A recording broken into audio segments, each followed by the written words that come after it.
Everyone, today we'll be discussing a case that highlights a severe anaphylactic reaction to cefuroxime in a previously healthy young adult.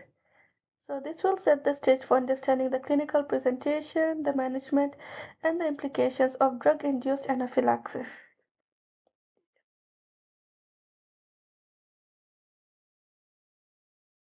Anaphylaxis is a rapid and severe allergic reaction that affects multiple organ systems and can be life-threatening.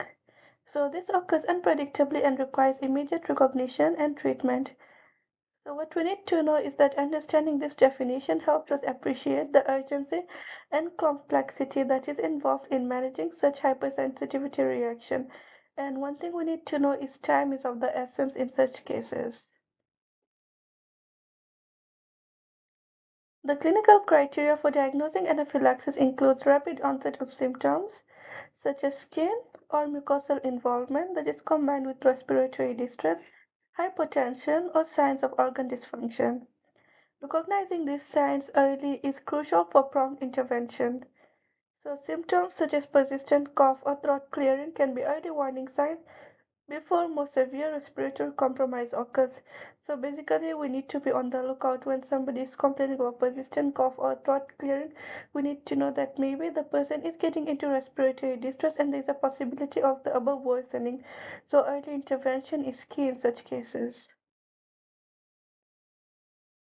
When there is a likely exposure to an allergen, anaphylaxis can present with symptoms affecting at least two body systems that include skin reactions like hives or swelling, respiratory difficulties, low blood pressure, and GI symptoms such as cramps or vomiting. So this slide underscores the multi-system involvement that is typical of anaphylaxis and the importance of a thorough clinical assessment. So now we'll go through a case presentation that we had in my emergency room a few weeks ago. So this case involved a 36-year-old male who developed severe symptoms shortly after taking cefuroxime for an upper respiratory tract infection.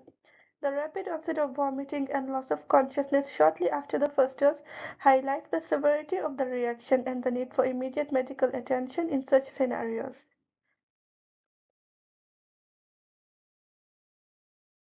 The timeline.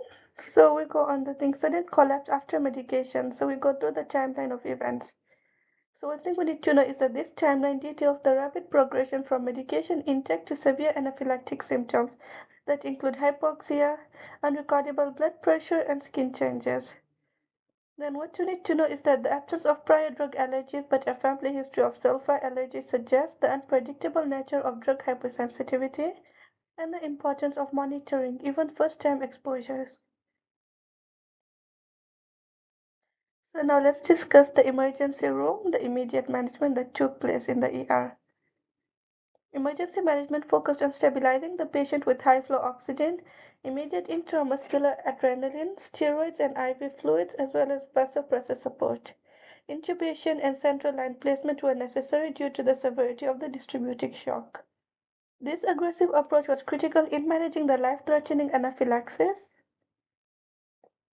So we start with, let's just go through it step by step again. So high flow oxygen via non-rebreather mask.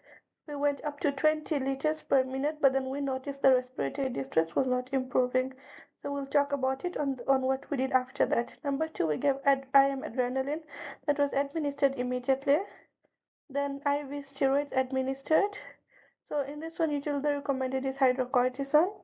IV fluids were initiated. We managed to give 1 liter IV fluid fast as a bolus, but then we noticed the blood pressures were still quite low. We started with unrecordable BP and it only went up to 60 over 30 millimeters mercury, due to which we had to start on vasopressor support, in which we used noradrenaline. Then a central line was inserted and the patient was intubated. So the central line was inserted to continue with the vasopressor support and the patient was intubated because high flow oxygen was not improving the distress that the patient was in. So we were suspecting that patient was going into laryngeal edema, so he had to be intubated before things got worse. So the impression at that point was severe anaphylactic reaction with distributive shock. Then in the ICU, the patient was sedated and ventilated to support the breathing, blood pressure stabilized through inotropic agents. We noticed on the left the mild elevation of cardiac enzymes that indicated some cardiac stress. Antibiotic therapy was cautiously continued with ciprofloxacin. Close monitoring ensued hemodynamic stability and adequate urine output, signaling improving organ function. Then when we talk about our inotropic support, we might be thinking, why did we choose noradrenaline and not any other? So noradrenaline effectively raises blood pressure by constricting the blood vessels, which is vasoconstriction, while also slightly increasing the heart contractility, which is positive inotropic effect. Then now we go on the day one recovery phase. By day one, the patient showed significant recovery, was extubated, alert and stable. Vasopressor support was discontinued, and he was transferred to the general ward.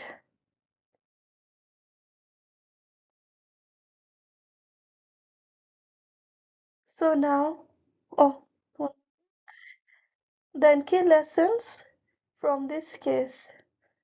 So we need to know that we need to keep in mind unpredictable nature of drug-induced anaphylaxis and the life-saving role of ICU support. Importantly, previous tolerance to a drug does not guarantee future safety.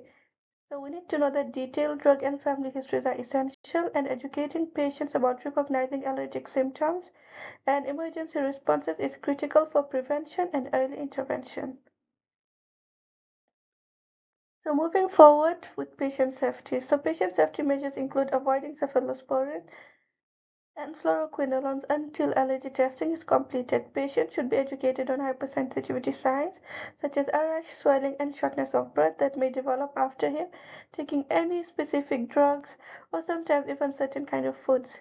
Medical records must be updated with allergy warnings, and comprehensive allergy testing should be conducted. Providing an allergy passport or bracelet can aid in emergency situations. So this slide basically summarizes clinical pearls from the case. Always consider anaphylaxis in sudden collapse, recognize that drug tolerance does not equal immunity, and appreciate the critical role of timely emergency and ICU interventions.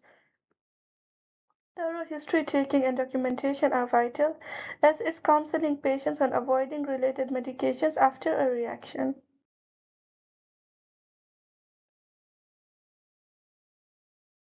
Then we go on. This is basically an algorithm for management of anaphylactic reaction. So history of severe allergic reaction type with respiratory difficulty or hypertension, especially if skin changes are present. Okay, so we start with oxygen. Then we take note if there is a stridor, wheeze, respiratory distress, or any clinical signs of shock. Then we give adrenaline, which is going to be 1 to 1000 solution of 0.5 ml IM. If you notice no improvement, you need to repeat the same dose in 5 minutes. If there is no improvement, you give antihistamines such as chlorpheniramine, 10 to 20 milligrams intramuscular or slow IV. Then, in addition, for all severe or recurrent reactions and patients with asthma, give hydrocortisone 100 to 500 milligrams IM or slowly IV. Then, if clinical manifestations of shock do not respond to drug treatment, give 1 to 2 liters of fluid IV, rapid infusion, or one repeat dose may be necessary. Then a few additional notes. Inhaled beta-2 agonists such as salbutamol may be used if bronchospasm is severe and does not respond rapidly to treatment. If profound shock immediately life-threatening, give cardiopulmonary resuscitation, which is CPR, or advanced life support if necessary. Consider giving adrenaline 1 to 10,000 solutions slowly IV.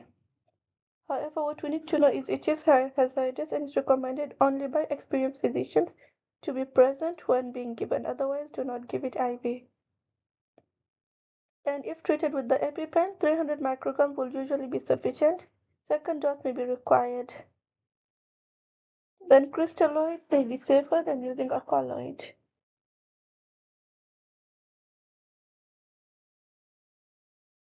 This is a guideline on management of refractory anaphylaxis. Okay, so what is refractory anaphylaxis? This is whereby there is no improvement in respiratory or cardiovascular symptoms despite two appropriate doses of adrenaline. So establish dedicated peripheral IV or IO access and give rapid IV fluid bolus. Okay? Give IM adrenaline every 5 minutes until adrenaline infusion has been started.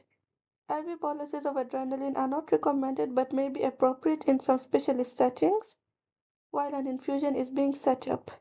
You need to give high flow oxygen, so you titrate to saturation of oxygen to aim between 94 to 98%. Then in the meantime, you need to monitor the heart rate, blood pressure, pulse oximetry, and ECG for cardiac arrhythmias. Okay, so that's all about management of anaphylactic reaction. If you like the video, please like, subscribe, and comment. Thank you. Then these are a few articles that talk about anaphylactic shock that were associated with cefuroxime. Why this is important is because we know cefuroxime is a very common drug that's administered in our outpatient settings, in clinical settings. So we need to know that yes, as much as it is a safe and common drug to use, we can still have severe anaphylactic reactions to it. Okay? That's all. Thank you.